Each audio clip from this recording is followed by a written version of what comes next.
Assalamualaikum warahmatullahi wabarakatuh. Salam, salam sejahtera, Om Swastiastu, Namo Buddhaya, salam kebajikan, rahayu untuk kita semua, salam dan bahagia. Bapak Ibu sekalian, berbicara tentang budaya positif, budaya positif itu ada beberapa hal yang kita pelajari. Ada beberapa hal yang kita pelajari tentang budaya positif. Saya rangkum menjadi 7. Jadi ada 7 hal. Yang pertama, perubahan paradigma belajar. Perubahan paradigma belajar. Yang kedua, disiplin positif. Yang ketiga, motivasi perilaku manusia. Yang keempat, kebutuhan dasar manusia. Yang kelima, posisi kontrol guru. Yang keenam, keyakinan kelas. Dan yang ketujuh atau yang terakhir adalah segitiga restitusi. Ya, apa saja ketujuh hal ini? Mari kita lihat satu persatu. Sebelumnya Bapak Ibu, untuk membangun budaya yang positif, sekolah kita perlu menyediakan lingkungan yang positif, aman dan nyaman, agar siswa-siswi kita mampu berpikir, mampu bertindak, dan mampu mencipta dengan merdeka, dengan mandiri, dan bertanggung jawab. Nah, salah satu strategi yang perlu ditinjau ulang adalah bentuk disiplin yang kita jalankan selama ini. Apakah bentuk disiplin yang sudah kita jalankan selama ini sudah sesuai dengan pemikiran dari Bapak Ki Hajar Dewantara, atau ada yang perlu kita perbaiki lagi atau perlu kita tingkatkan lagi? Baik Bapak Ibu sekalian, dari budaya positif yang pertama tentang perubahan paradigma belajar. Perubahan paradigma belajar. Nah, menurut Dr. William Glasser dalam teori kontrolnya, untuk meluruskan beberapa miskonsepsi tentang kontrol. Jadi menurut penelitian, selama ini ada beberapa ilusi atau beberapa miskonsepsi di antara para guru. Apa saja? Yang pertama, ada miskonsepsi bahwa guru dapat mengontrol murid. Jadi ilusi bahwa guru dapat mengontrol murid. Yang kedua, ilusi bahwa semua penguatan positif, efektif, dan bermanfaat. Jadi ketika memberikan penguatan yang positif, maka itu akan sifatnya bermanfaat untuk peserta didik. Yang ketiga, ilusi bahwa kritik dan membuat orang merasa bersalah itu dapat menguatkan karakter. Jadi ketika peserta didik membuat kesalahan atau kekeliruan dan guru memberikan posisi dia merasa bersalah, maka itu akan menguatkan karakter si murid tersebut. Dan ilusi yang terakhir yaitu bahwa orang dewasa memiliki hak untuk memaksa. Jadi ketika anak atau ketika murid berbuat sesuatu dan tidak sesuai dengan kemauannya guru atau kemauannya orang tua, maka orang tua atau guru memiliki hak penuh untuk memaksa siswa atau anak tersebut untuk mengikuti apa yang dimau. Itu ilusi atau miskonsepsi kita selama ini. Nah, Bapak Ibu sekalian, mari kita lihat teori kontrol tentang dunia yang diangkat oleh Bapak Ki Hajar Dewantara. Nah, yang pertama mengatakan bahwa realitas atau kebutuhan kita itu berbeda. Kebutuhan setiap manusia itu berbeda, tidak ada yang sama. Yang kedua, setiap orang memiliki gambaran yang berbeda. Yang ketiga, kita berusaha memahami pandangan orang lain tentang dunia. Jadi kalau selama ini kita lebih dalam pribadi kita lebih fokus bagaimana dia bisa pahami saya, ya. Bagaimana si A ini bisa ikut apa yang saya mau, ya. Nah, teori kontrol tentang dunia yang diajarkan oleh Bapak Ki Hajar Dewantara yaitu mengajarkan kita untuk berusaha memahami pandangan orang lain. Jadi apa sih maunya murid ini? Itu kita berusaha untuk pahami. Yang berikut, semua perilaku memiliki tujuan. Dalam hal ini, entah itu perilaku positif atau perilaku negatif, pasti semuanya ada tujuannya. Ketika dia melakukan kesalahan, misalnya dia lambat datang ke sekolah atau dia tidak mengerjakan PR, yaitu contoh.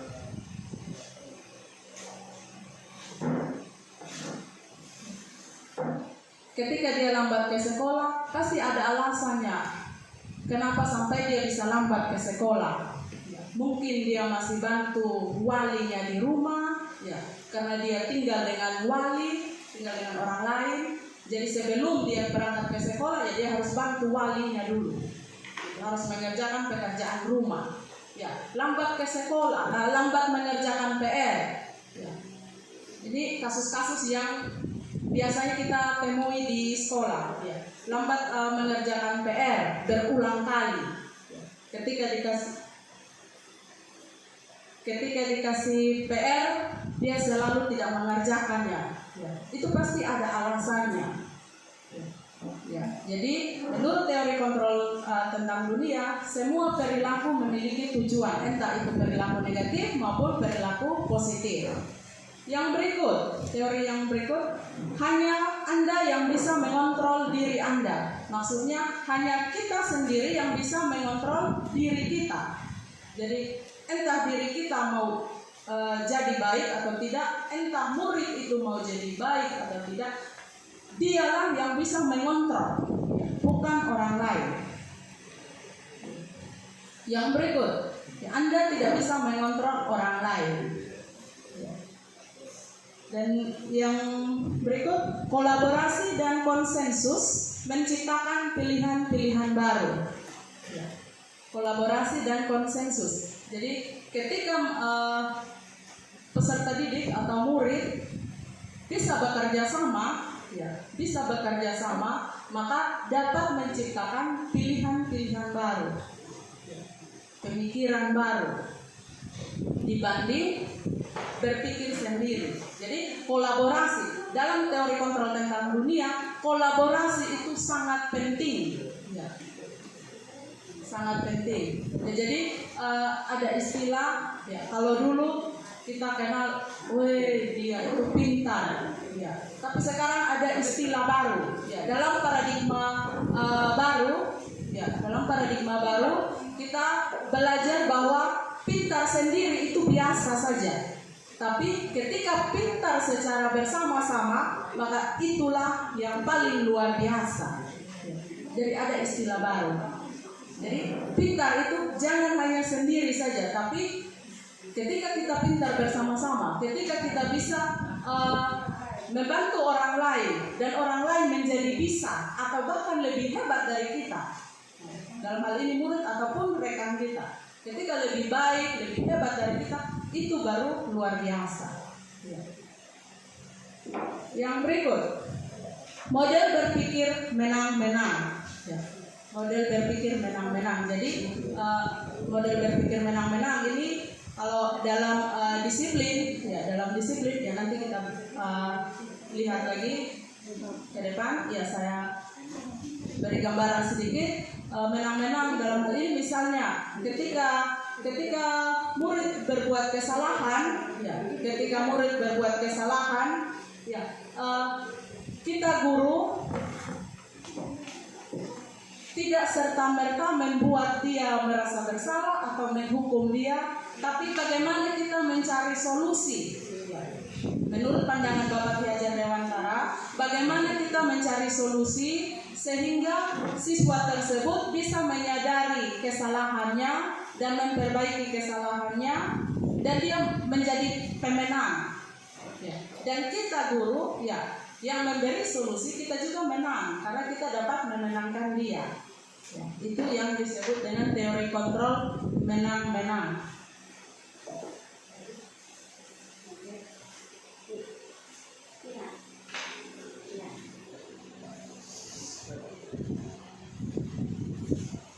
Yang berikut, budaya positif yang berikut, disiplin positif.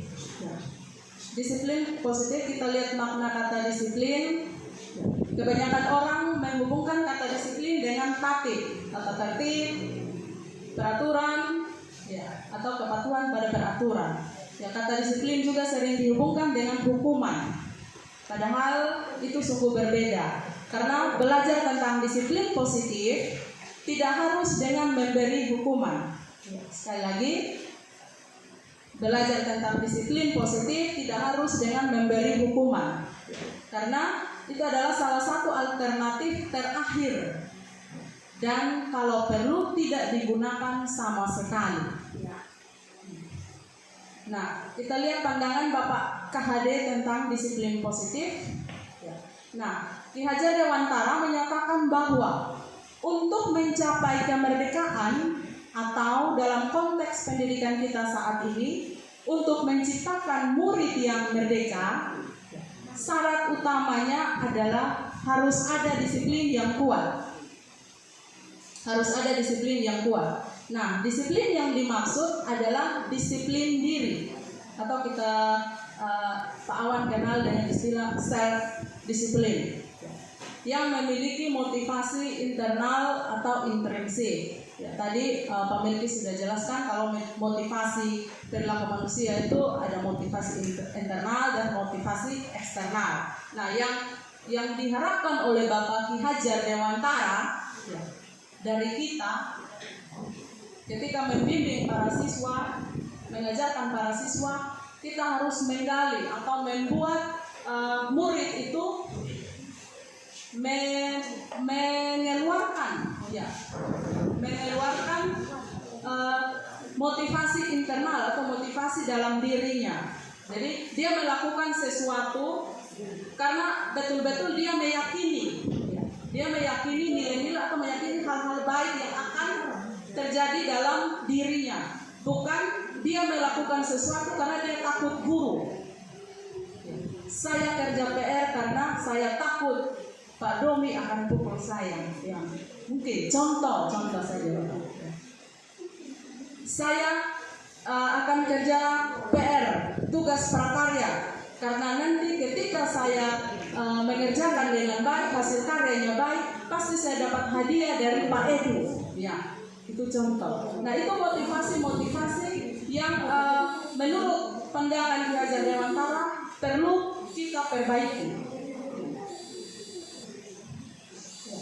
Baik, Bapak Ibu sekalian, ini contoh disiplin positif. Contoh disiplin positif di sini ada dua hal yang saya angkat. Salah satunya yaitu melaksanakan 3M. Jadi selama masa pandemi ini kita dihimbau, diwajibkan untuk menjalankan prokes. Jadi memakai masker, mencuci tangan, dan menjaga jarak. Nah, ketika kita melaksanakan 3M, maka itu merupakan salah satu disiplin positif. Kita meyakini bahwa kita akan terhindar dari bahaya corona atau pandemi. Jadi kita perlu untuk melaksanakan 3M ini. Jangan sampai misalnya murid masuk kelas pakai masker karena takut nanti kena marah dari guru. Jadi itu persepsi yang salah. Jadi ketika dia menggunakan masker, dia harus meyakini bahwa saya menggunakan masker untuk keselamatan saya. Atau misalnya tadi dicontohkan oleh Pak Melki, saya menggunakan helm bukan takut ditilang, tapi menggunakan helm untuk keselamatan diri. Ya, jadi meyakini nilai-nilai yang baik yang akan terjadi dalam diri. Yang berikut, membersihkan ruangan atau halaman kelas. Ya, jadi ketika para siswa berinisiatif membersihkan ruangan atau halaman kelasnya masing-masing, itu merupakan salah satu contoh disiplin positif. Ya. Ya, ini dua contoh sederhana saja. Masih banyak contoh lain. Mungkin sebentar Bapak Ibu bisa berbagi. Kita lanjut. Yang ketiga, motivasi perilaku manusia. Ya. Motivasi perilaku manusia. Nah, dalam melakukan sesuatu, ya, pasti kita memiliki motivasi. Ya. Ketika saya berbuat ini, kira-kira apa? Ya, apa yang saya dapat? Gitu. Ya.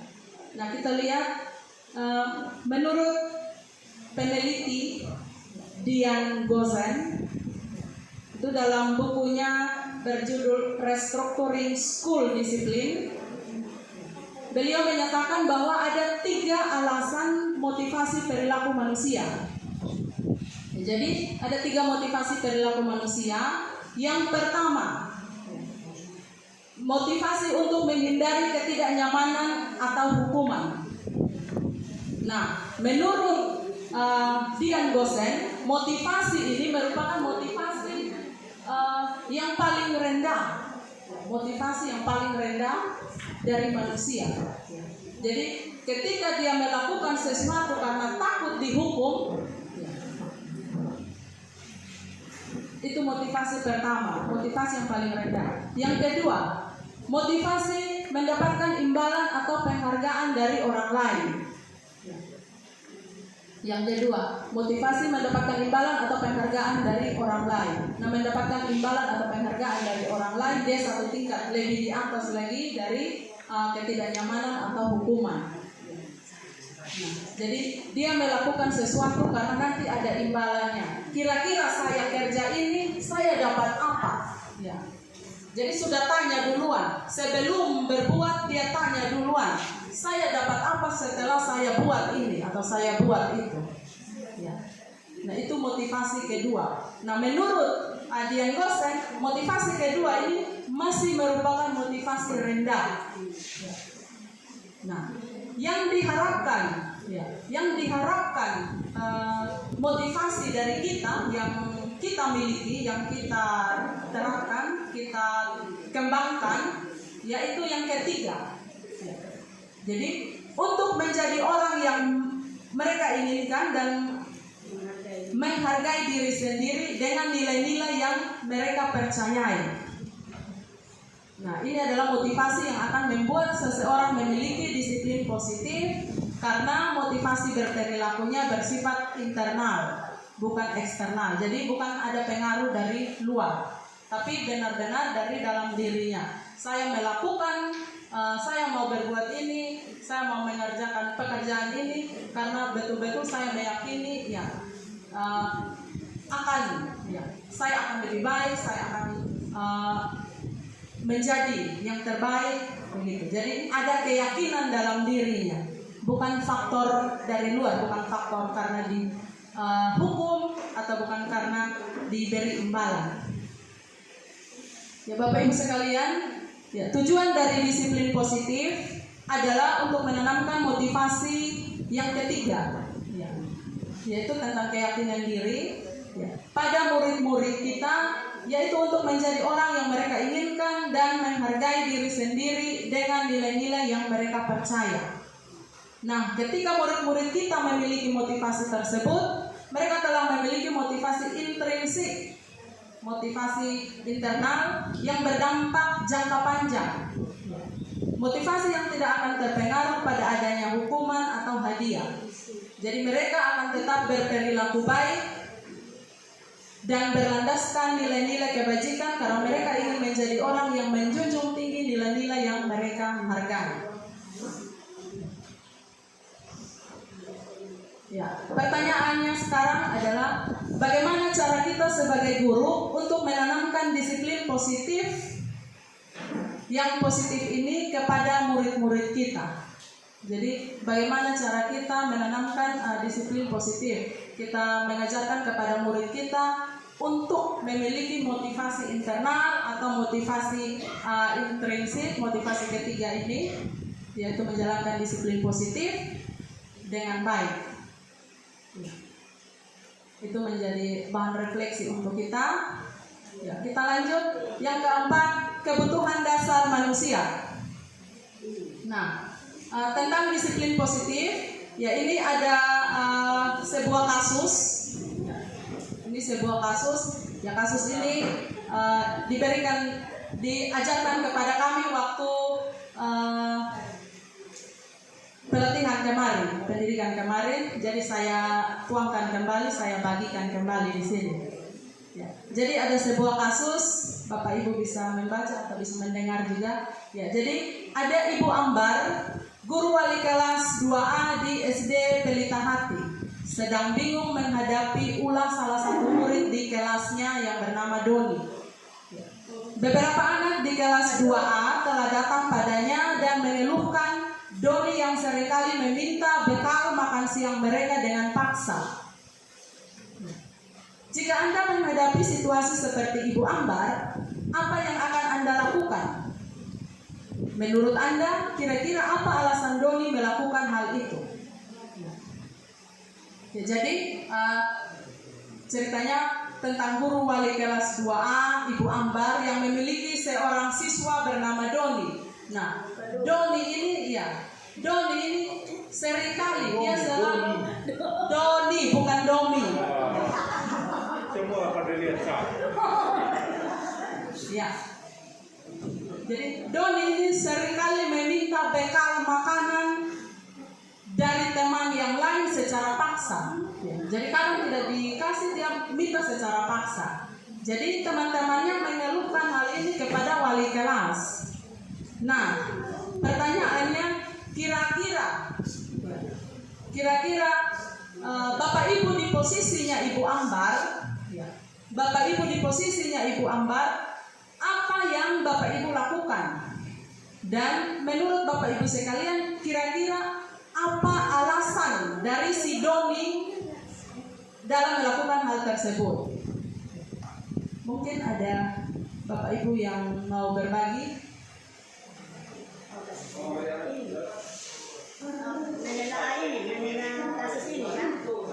Oh iya, mari Bapak Endro. Ya, terima kasih Bu. Kalau saya lihat dari redaksi tulisan yang Ibu sudah tampilkan pada kami, kemungkinan si Doni ini buat makan dia, karena kata beberapa orang berarti dia makan bukan hanya satu orang punya. Ini mungkin karakteristik dasar dari si Doni ini. Dia tanya, dia prinsip itu berapa kali makan sehari, bukan makan untuk secukupnya. Karena itu ada beberapa teman, berarti lebih dari satu yang dia makan. Berarti dasar karakteristiknya memang mungkin posturnya agak besar, tinggi, jadi mau tidak mau kebutuhannya banyak. Itu menurut redaksi kalimat yang Ibu tulis di papan itu. Karena ada beberapa. Mungkin itu aja.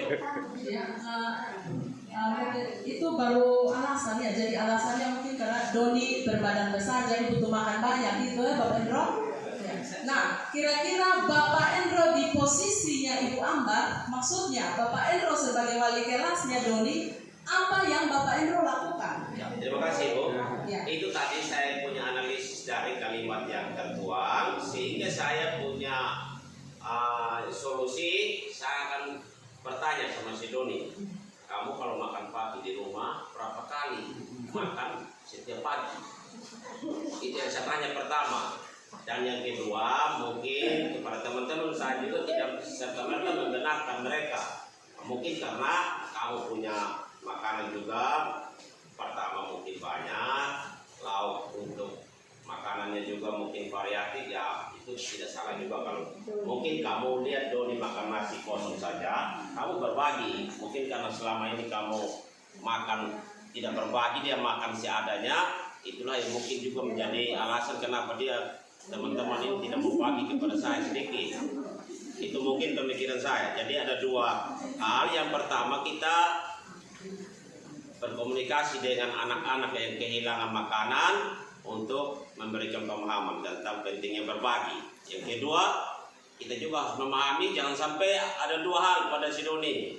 Apakah dia tidak makan dari malam atau mungkin paginya itu dia tidak biasa sarapan. Jadi kita harus pahami dan kita bisa komunikasikan dengan orang tuanya.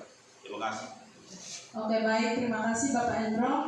Ya, kita dengar pendapat selanjutnya. Ada 3 orang yang angkat tangan, Mama Emi, Pak Awan, dan Ibu Erlin, Ibu Marta juga.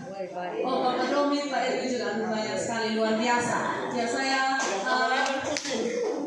beri kesempatan lebih dulu ke Ibu Emi. Ya, silakan Ibu Emi.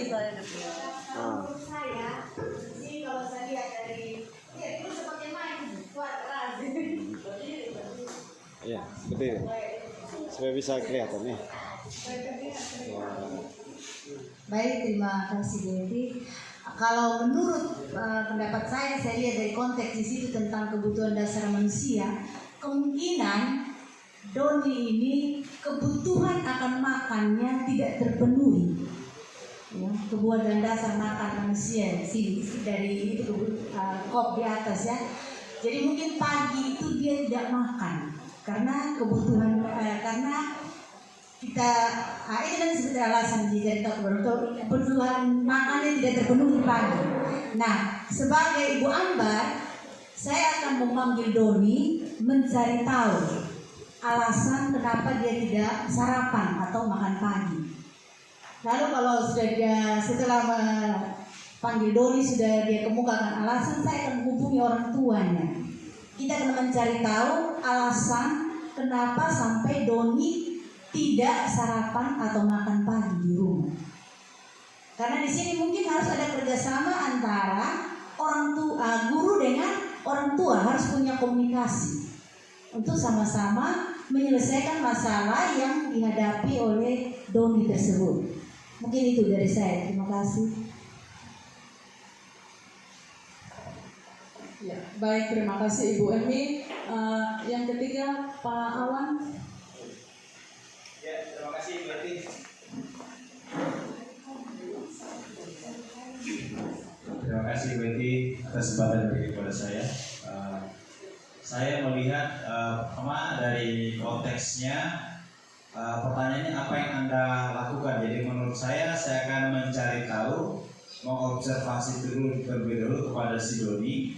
Kemudian setelah saya melakukan observasi, saya melakukan menulis beberapa catatan-catatan dari baik dari temannya Doni maupun si Doni. Itu yang menurut saya. Kemudian kira-kira apa yang Doni lakukan? Jadi berdasarkan analisa saya tanpa melihat beberapa catatan dan observasi tadi. Jadi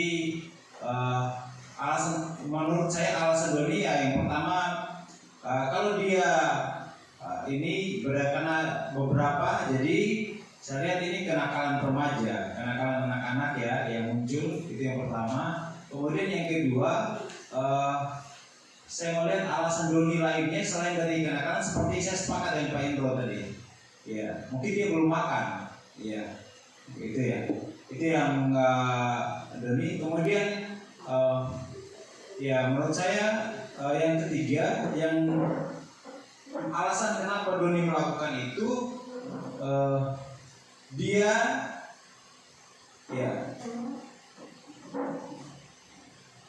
mungkin ada merasa jengkel dengan temannya, kemudian dia melakukan itu, gitu ya. Ya itu saja dari saya untuk menjawab dari apa yang sudah diberikan oleh Ibu. Terima kasih.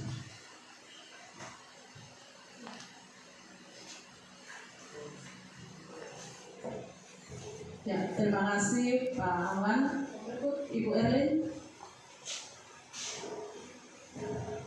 Ya baik, dari konteks kalimat yang tadi Ibu Edi paparkan, kalau ada 2 pertanyaan ya.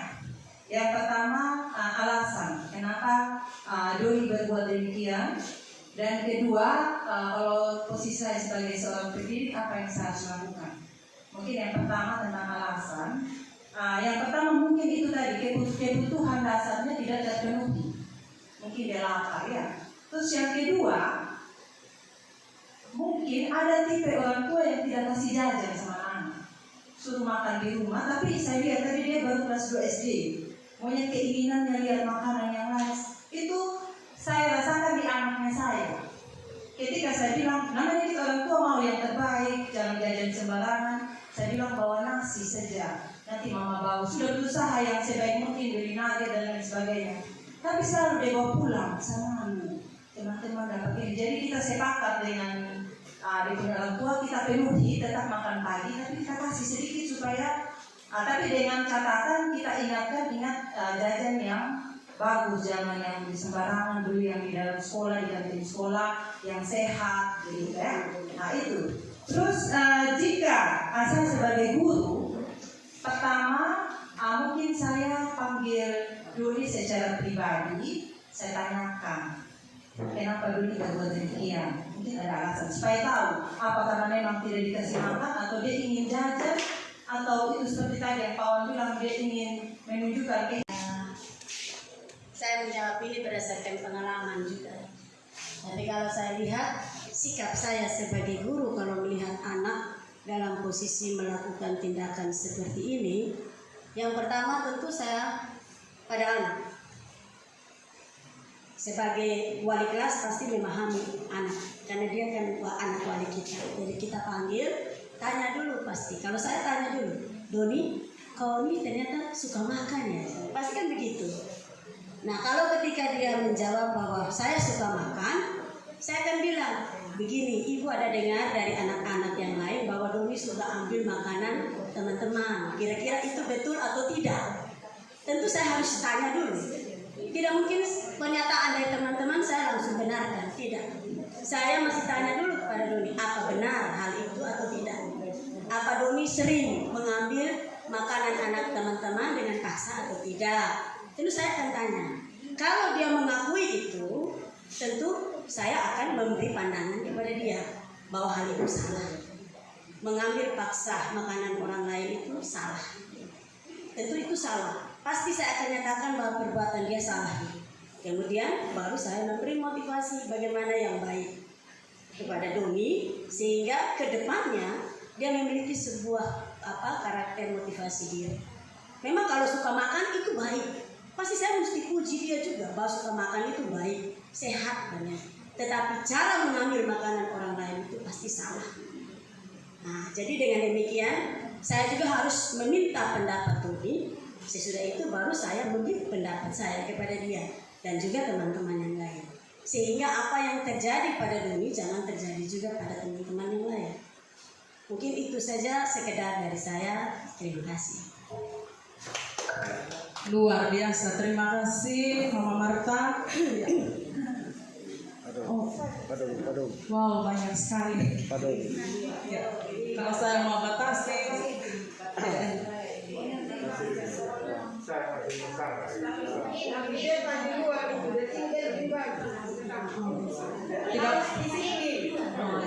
tidak apa-apa, nanti pakai mama punya waktu.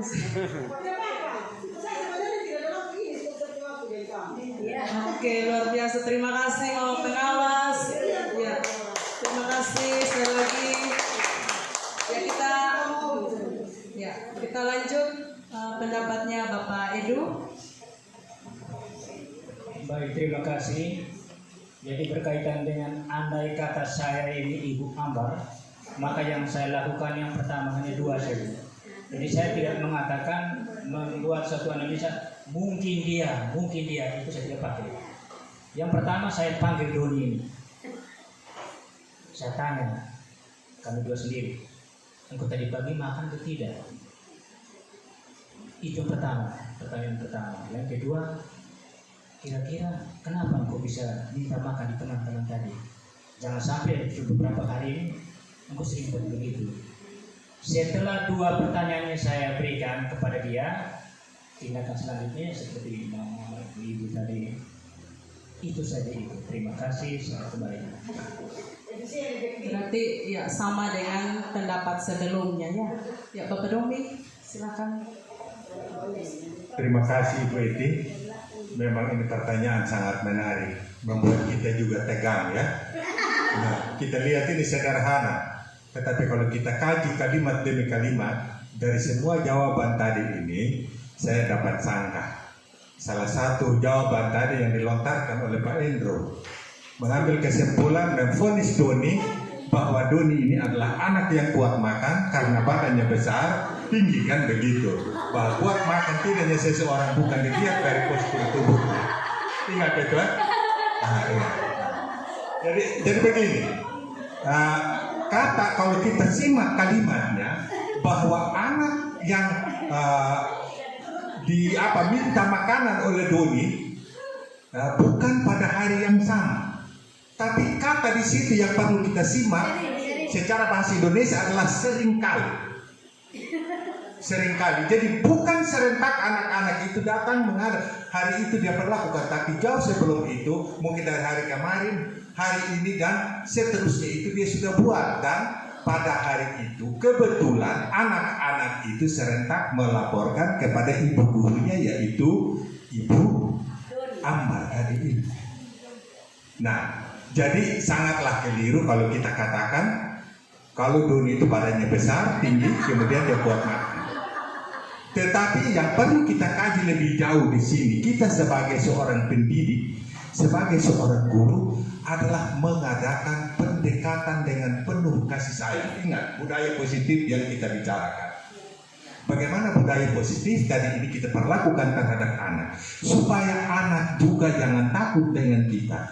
Ketika kita ajukan pertanyaan dengan leluasa, karena tidak takutnya anak ini, dia akan memberikan alasan sehingga dia berbuat demikian. Jadi tindakan yang kita lakukan adalah Anda adakan pendekatan pribadi terhadap Doni tadi ini. Itu sikap kita yang baik. Nah, ketika kita adakan pendekatan, kita cari tahu alasannya, pasti dengan penuh kasih sayang, dengan berlayan tadi ini, maka Doni akan mengungkapkan alasannya. Salah satunya mungkin karena dia tidak makan pagi. Duanya, ya ibunya tidak memberikan uang jajan kan. Dari alasan itu kita bisa ambil satu kesimpulan, dan bukan karena Doni badan besar dan tinggi sehingga dia kuat makan kan begitu. Sekali lagi saya katakan, mari kita memberikan alasan sesuai dengan pertanyaan. Janganlah buat suasana menjadi keruh begitu, membuat orang lain jadi tidak senang. Salah satunya saya loh. Saya memang badan tinggi, badan besar, tapi apakah porsi saya lebih dari Anda? Saya pikir bahwa sama. Ketika kita makan siang, porsi kita nasi kotak sama. Tidak, saya bisa tambah 2 kan begitu. Jadi ya itu minta maaf Pak Indra, ini sekedar kita membagi pengalaman. Jadi tindakan kita yang paling baik sebagai guru, utamanya Ibu Ambar, adalah memanggil anak, memanggil Doni ini, kita menanyakan dengan penuh kasih sayang supaya anak juga jangan takut kan begitu. Dia memberikan alasan. Kemudian yang kedua, ya namanya juga anak-anak pasti suka bully lah begitu. Nah, dia ganggu teman, bagaimana temannya, terus itu dia akan meminta perhatian kan begitu. Mungkin selama itu kurang perhatian. Jadi ketika dia buat sesuatu supaya dia bisa diperhatikan lebih begitu. Jadi begitu saya Pak Endro. Jadi alasan bukan karena jangan bilang Doni, D-O-N-I, bukan D-O-N-I ya. Jadi saran saya, terima kasih Bu Eti, memang ini sangat menarik. Karena kita ini ada di tingkat sekolah menengah pertama. Marilah kita memberikan contoh, jangan lagi kita ke SD, tapi juga harus berikan contoh sudah siswa SMP, sehingga kita yang ngajar di SMP benar-benar kita memahami itu. Jangan lagi kita kembali ke SD, sehingga ketika kita memberikan alasan tepat sesuai dengan sekolah tempat kita aja. Terima kasih Ibu. Ya, luar biasa. Terima kasih Bapak Doni. Ya, kita mendengar pendapat yang kedua dari terakhir setelah Ibu Airin, Ibu Ros penutup. Oke, terima kasih kembali. orang bijak mengatakan bahwa manusia itu terlahir dari pembawaan dan karakter yang berbeda.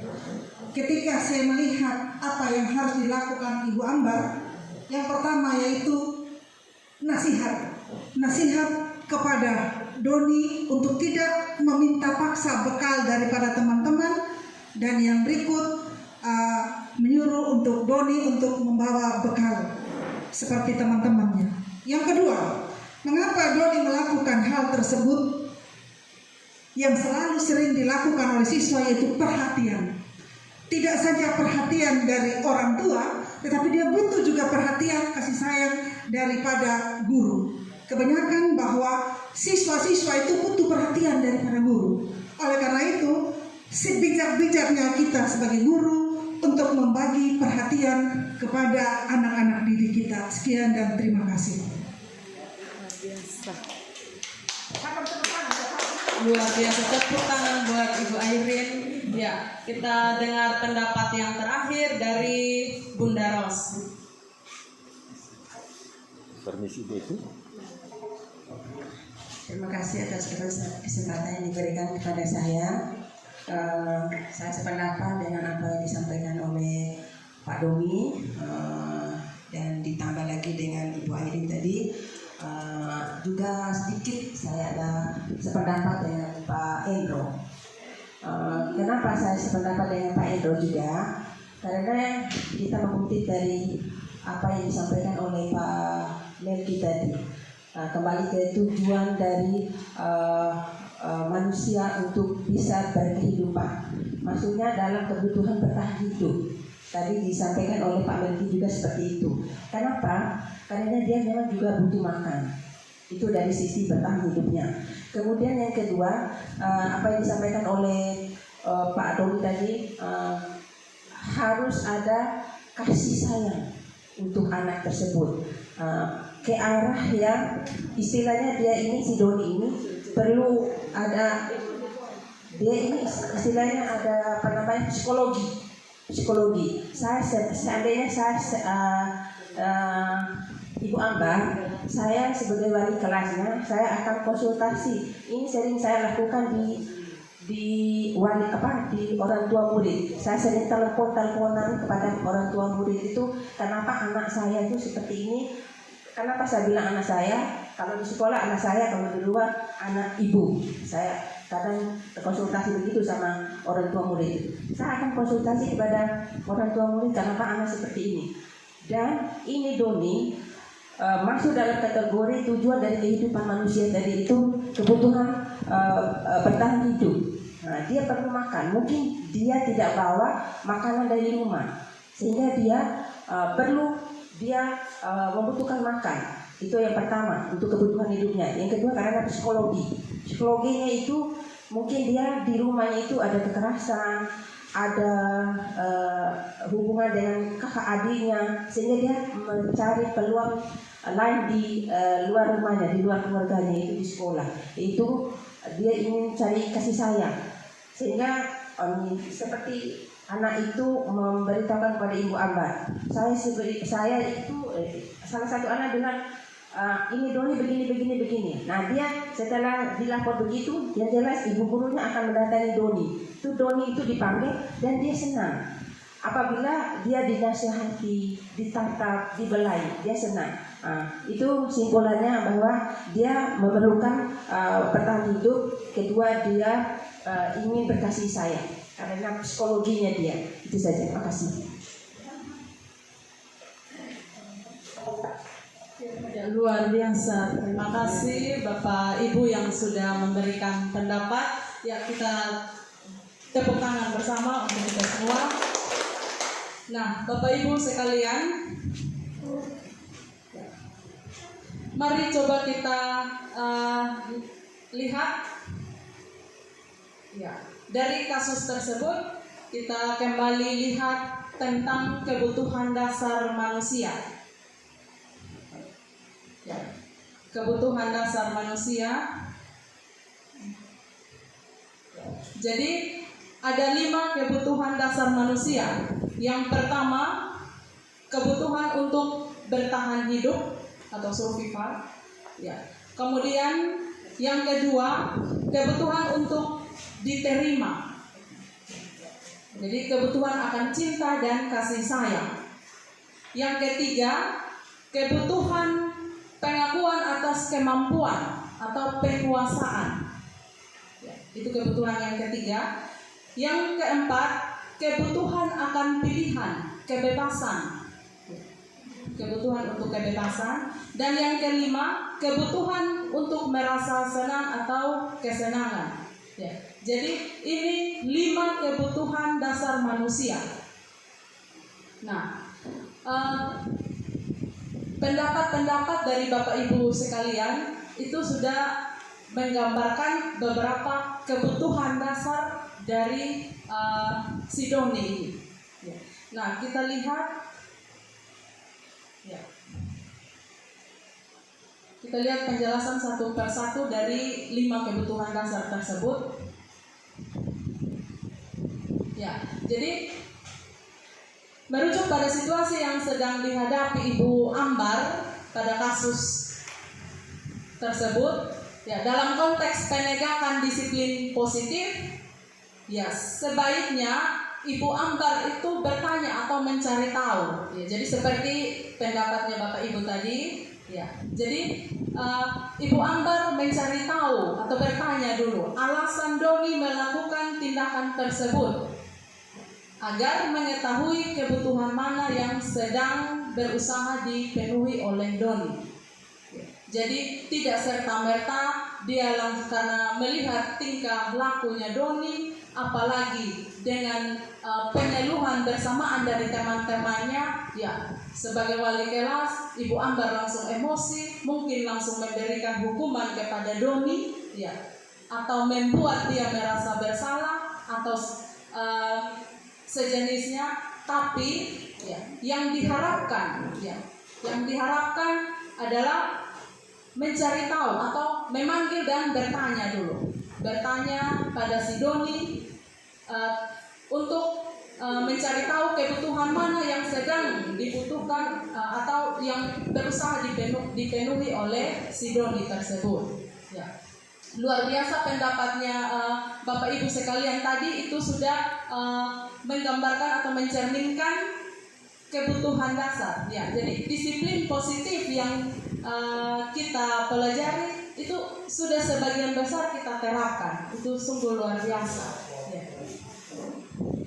Nah, Bapak Ibu sekalian, ya, dalam kasus Doni, ya, ketika dipanggil, apabila Ibu Ambar memanggil Doni dan jawaban Doni ketika ditanya adalah karena ia lapar, ya, seperti yang dikatakan Pak Imro tadi, karena ia lapar dan orang tuanya tidak membawakannya bekal makan siang atau tidak memberikan jajan seperti yang dikatakan oleh Ibu Erlin tadi dan Ibu Emi, ya, maka kebutuhan dasar yang sedang berusaha dipenuhi oleh Doni adalah kebutuhan dasar pertama, yaitu kebutuhan untuk bertahan hidup atau survival.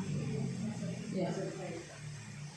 Jadi kebutuhan dasar pertama yang yang berusaha dipenuhi oleh Doni adalah kebutuhan bertahan hidup.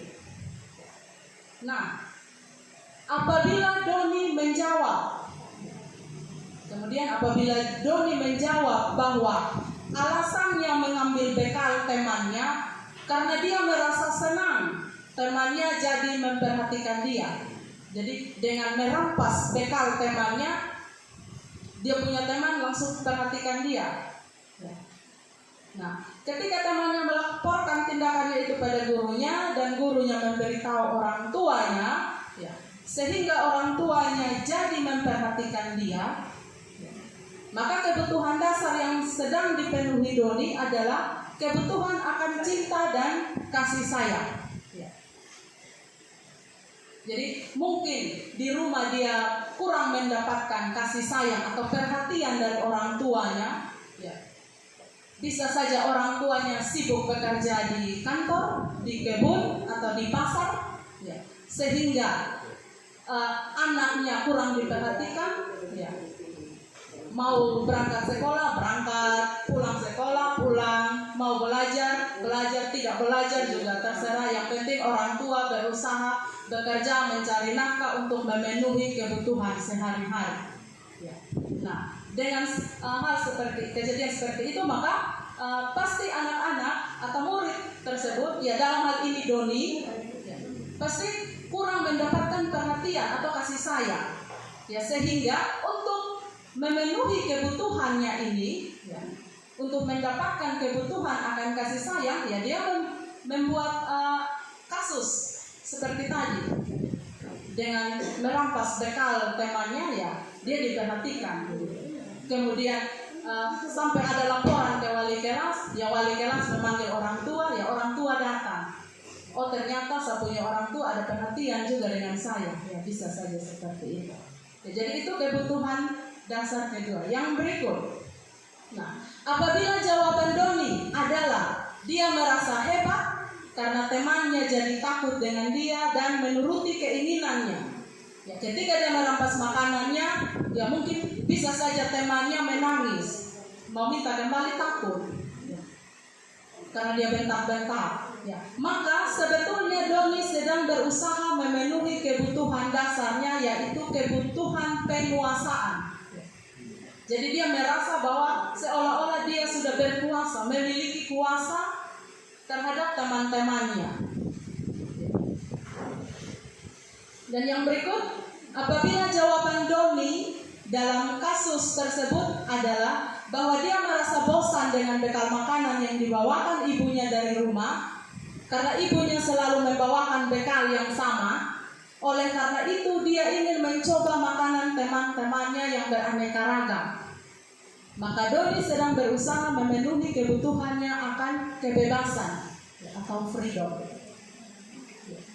Jadi sebenarnya dia mau menu yang lain, tapi setiap hari mama hanya kasih bekal itu saja, jajannya hanya itu saja, atau bisa saja tidak dikasih jajan. Jadi dia punya ingin bebas, ingin memilih, tapi tidak diberi pilihan, sehingga kebutuhan dasar yang mau dia penuhi adalah kebutuhan kebebasan atau freedom. Dan yang berikut, apabila Doni menjawab bahwa ia melakukannya karena iseng saja, ya, dan dia menikmati ekspresi wajah teman-temannya yang kesal karena makanannya diambil, dan menurut dia ekspresi teman-temannya itu lucu. Jadi ketika ada laporan ke wali kelas, dia memberitahukan wali kelasnya, oh saya iseng saja, saya sengaja saja melakukan itu, Ibu. Ya. Jika dia berkata demikian, maka kebutuhan dasar yang sedang dia penuhi adalah kebutuhan akan kesenangan. Jadi kesenangannya kurang. Mungkin di rumah dia merupakan anak yang dipingit. Ya. Jadi kesenangan bermain dengan teman-teman kurang, berkumpul dengan teman-temannya kurang, hanya sekolah rumah. Ya, jadi dia butuh kesenangan. Nah itu kebutuhan dasar manusia. Ya kita lanjut Bapak Ibu. Budaya positif yang kelima adalah posisi kontrol guru. Ya. Posisi kontrol guru, ya, kita sudah pelajari juga tadi. Ya. Nah, posisi kontrol guru di sini ada 5. Ya. Nah, nanti kita lihat kira-kira kita semua berada di posisi yang mana. Nah, menurut Dian Gosen, ya, posisi kontrol guru ada 5. Yang pertama sebagai penghukum. Ya, sebagai penghukum. Nah, seorang penghukum bisa menggunakan hukuman fisik maupun verbal. Ya. Verbal berarti perkataan. Yang kedua, membuat orang merasa bersalah. Ya. Jadi pada posisi ini biasanya guru akan bersuara lebih lembut. Ya, biasanya ketika siswa melakukan kesalahan bisa saja guru berkata begini, hei kau, ini bikin ibu kecewa saja kok. Ya, itu berarti posisi kontrol kedua, membuat orang merasa bersalah. Yang ketiga, teman. Posisi kontrol ketiga adalah teman.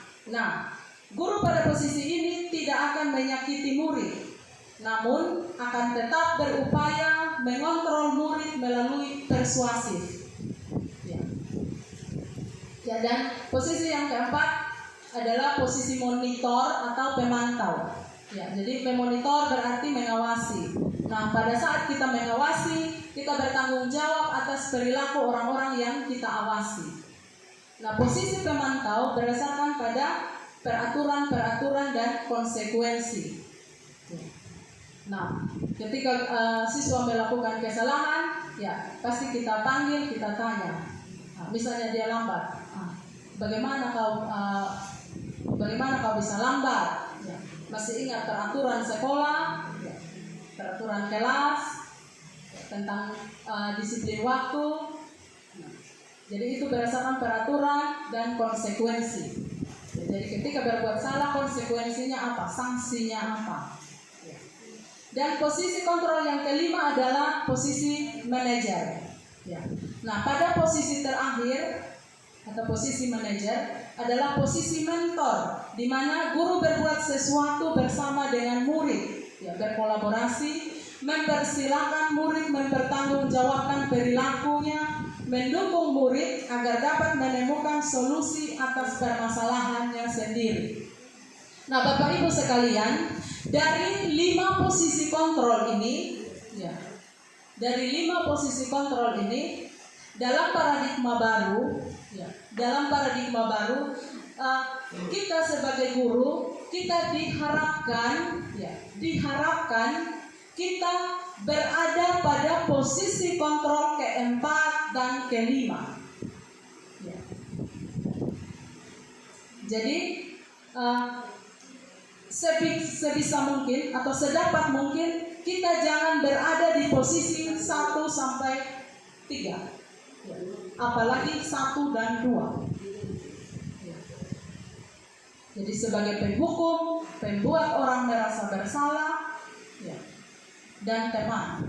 Jadi sedapat mungkin kita bisa meningkatkan emosi kita sehingga kita berada pada posisi kontrol keempat dan kelima, yakni monitor atau pemantau dan posisi manajer.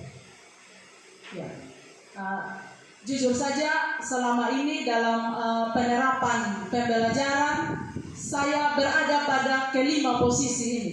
Terkadang saya pada posisi pertama penghukum, kadang pada posisi kedua pembuat orang merasa bersalah, pada posisi ketiga posisi teman, monitor atau pemantau, dan pada posisi manajer. Nah, ketika mengikuti pendidikan guru penggerak, ya, diharapkan agar sedapat mungkin guru berada pada posisi kontrol keempat dan kelima. Ya, jadi mungkin ini menjadi bahan refleksi untuk kita semua untuk lebih baik lagi ke depan. Ya. Untuk kita berposisi kontrol.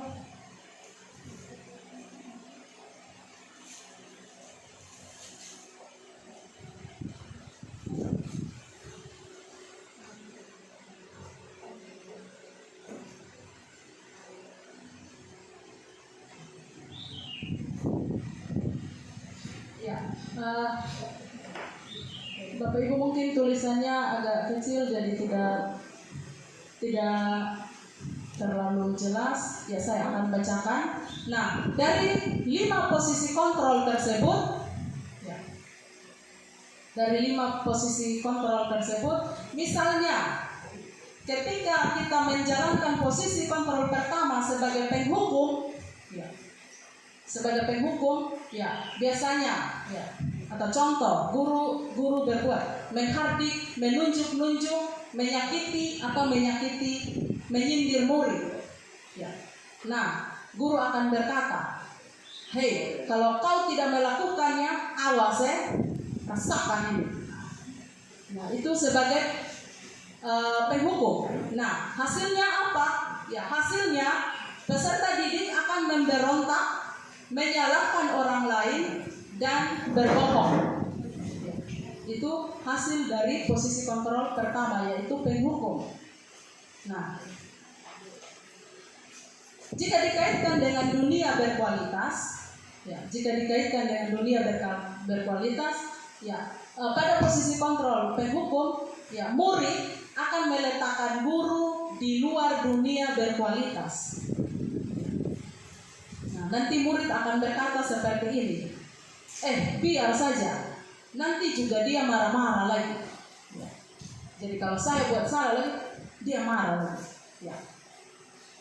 Nah, apa dampak pada murid? Murid akan mengulangi kesalahan yang sama. Jadi dia akan buat ulang dan ulang lagi. Itu pada posisi kontrol penghukum. Nah, kalau pada posisi kontrol pembuat orang merasa bersalah, itu guru akan berceramah dan mengatakan, seharusnya kau begini. Ibu kecewa dengan kau. Kenapa kau seperti ini? Seharusnya kau begini. Itu membuat orang merasa bersalah. Nah, hasilnya murid bisa menyembunyikan, murid bisa menyangkal, dan murid bisa berbohong.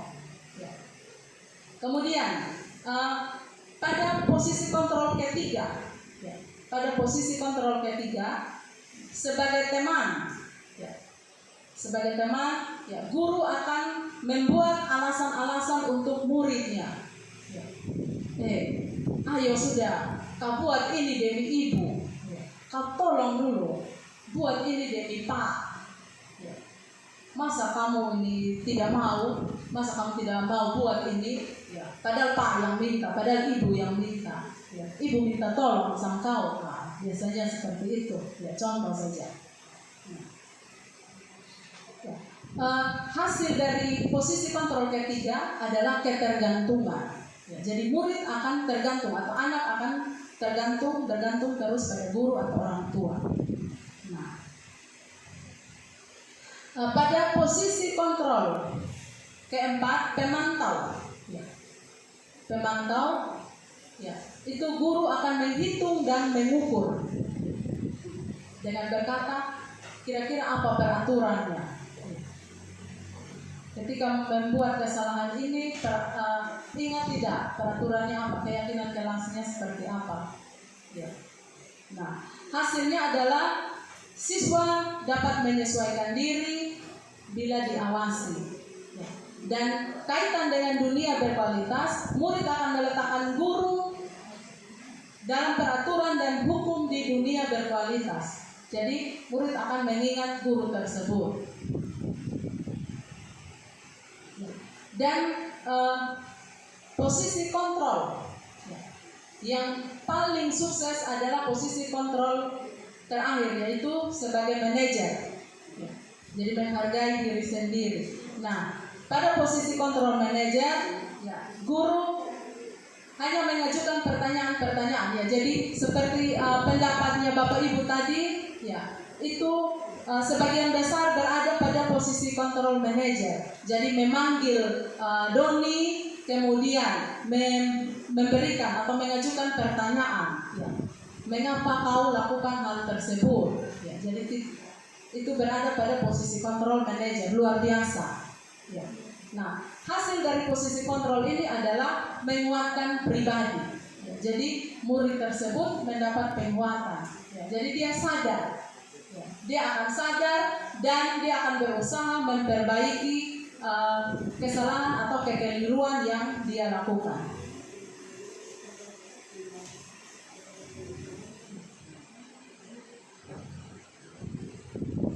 Baik, Bapak Ibu sekalian, kita lihat yang keenam, keyakinan kelas.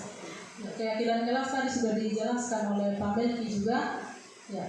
Setiap tindakan atau perilaku yang kita lakukan di dalam kelas dapat menentukan terciptanya sebuah lingkungan positif. Perilaku warga tersebut menjadi sebuah kebiasaan yang akhirnya membentuk sebuah budaya positif.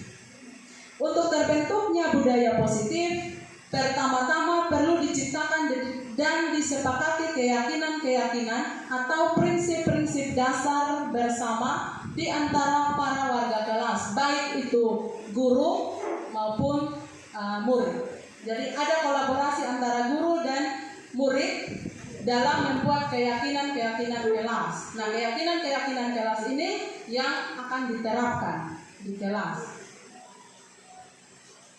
Nah, Bapak Ibu, ini ciri-ciri keyakinan kelas. Ya. Jadi yang pertama, keyakinan kelas bersifat lebih abstrak daripada peraturan. Peraturan biasanya lebih rinci dan konkret. Yang kedua, keyakinan kelas berupa pernyataan universal. Pernyataan umum. Yang ketiga, pernyataan keyakinan kelas senantiasa dibuat dalam bentuk positif. Yang keempat, keyakinan kelas hendaknya tidak terlalu banyak sehingga mudah diingat dan dipahami oleh semua warga kelas. Yang kelima, keyakinan kelas sebaiknya sesuatu yang dapat diterapkan di lingkungan tersebut. Yang keenam, semua warga kelas hendaknya ikut berkontribusi dalam pembuatan keyakinan kelas lewat kegiatan curah pendapat. Yang ketujuh, bersedia meninjau kembali keyakinan kelas dari waktu ke waktu. Jadi setelah kita membuat keyakinan kelas dengan siswa atau murid kita, maka kita menerapkannya dan pada jangka waktu tertentu, ya, kita bersedia untuk meninjau kembali keyakinan-keyakinan yang telah kita buat bersama dengan para siswa kita. Nah, Bapak Ibu, ini contoh keyakinan kelas atau kesepakatan kelas. Jadi kenapa dikatakan berbeda dengan peraturan kelas? Ya, karena keyakinan kelas atau kesepakatan kelas dia berupa pernyataan yang universal. Kalau peraturan kelas ya biasanya ada kata atau kalimat ya ada kalimat seperti ini. Jangan ribut di kelas selama pembelajaran. Ya. Jangan ribut ketika guru sedang mengajar di depan kelas. Ada kata jangan. Ya. Itu kan peraturan. Nah, kalau kesepakatan ya dirangkum seperti ini. Ya, jadi misalnya kami guru dan murid yang saling menyayangi. Ya. Kami guru dan murid yang saling menyayangi. Ya, di dalamnya berarti ya ada saling menghargai. Ya. Kemudian seterusnya. Yang kedua, kami murid yang semangat belajar. Ya. Kami murid yang semangat belajar. Ya, di dalamnya ya tidak lambat ke sekolah, mengerjakan tugas tepat waktu, ya, dan seterusnya. Yang ketiga, kami murid yang peduli dengan teman-teman. Ya, jadi tidak usir ya, atau bully seperti itu. Ya. Yang terakhir, budaya positif yang terakhir adalah segitiga restitusi. Ya. Bapak Ibu, kita lihat apa itu restitusi. Ya. Restitusi merupakan proses menciptakan kondisi bagi murid untuk memperbaiki kesalahan mereka sehingga mereka bisa kembali pada kelompok mereka dengan karakter yang lebih kuat. Itu menurut Gosen 2004. Nah, restitusi juga adalah proses kolaboratif yang mengajarkan murid untuk mencari solusi untuk masalah dan membantu murid berpikir tentang orang seperti apa yang mereka inginkan dan bagaimana mereka harus memperlakukan orang lain. Itu adalah pengertian restitusi. Kita lihat ciri-ciri restitusi. Ciri-ciri restitusi yang pertama, restitusi bukan untuk menebus kesalahan, namun untuk belajar dari kesalahan. Jadi ketika murid berbuat kesalahan, kita melakukan restitusi, ya, maka restitusi yang kita lakukan harus memenuhi ciri-ciri ini, ke-9 ciri-ciri ini. Ya. Jadi nanti ketika murid berbuat salah dan cara atau solusi yang kita berikan apakah sudah benar atau tidak, nanti kita bisa berpedoman pada ciri-ciri restitusi ini. Kita lanjut ciri yang kedua. Restitusi itu untuk memperbaiki hubungan, bukan untuk merusak atau memisah hubungan antara murid dengan guru, menjauhkan murid dari guru. Yang ketiga, restitusi bersifat tawaran, bukan paksaan. Yang keempat, restitusi menuntun untuk melihat ke dalam diri, ya, lebih ke motivasi internal. Yang kelima, restitusi mencari kebutuhan dasar yang mendasari tindakan. Jadi ketika dia membuat kesalahan, kebutuhan dasar yang mau dia penuhi itu apa? Ya, itu yang harus kita gali. Kemudian solusi terbaik yang kita berikan itu apa? Yang keenam, restitusi adalah cara yang paling baik karena tidak akan menyakiti murid dan juga kita pun tidak akan tersakiti. Yang ketujuh, restitusi fokus pada karakter bukan tindakan. Yang kedelapan, restitusi fokus pada solusi, ya, jadi memberikan solusi. Yang kesembilan, restitusi mengembalikan murid yang berbuat salah pada kelompoknya.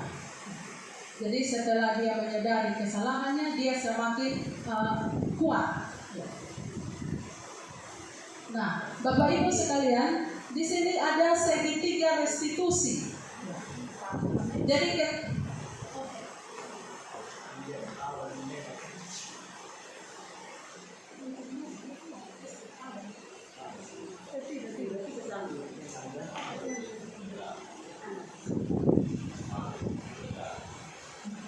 mau terakhir.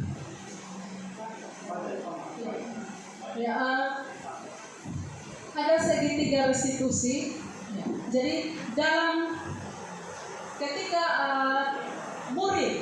kita menemukan murid melakukan kesalahan, ya, dan kita mau melakukan restitusi, maksudnya kita memanggil dia untuk mengajak dia bagaimana dia memperbaiki hubungannya. Ya, restitusi ini ada tiga langkah restitusi. Itu kita kenal yang pertama, restitusi menstabilkan identitas. Menstabilkan identitas itu seperti apa? Ya, jadi pertama kita panggil siswa atau kita panggil murid tersebut. Ketika si Doni datang, ketika kita panggil si Doni dan Doni datang, kita tidak langsung menuduh dia, tapi kita bicara baik-baik. Kita bisa katakan seperti ini, Doni, kamu bukan satu-satunya orang yang pernah melakukan kesalahan seperti ini. Dan semua orang pasti melakukan kesalahan.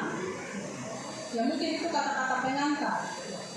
Nah, itu masuk dalam tahap pertama, yaitu menstabilkan identitas.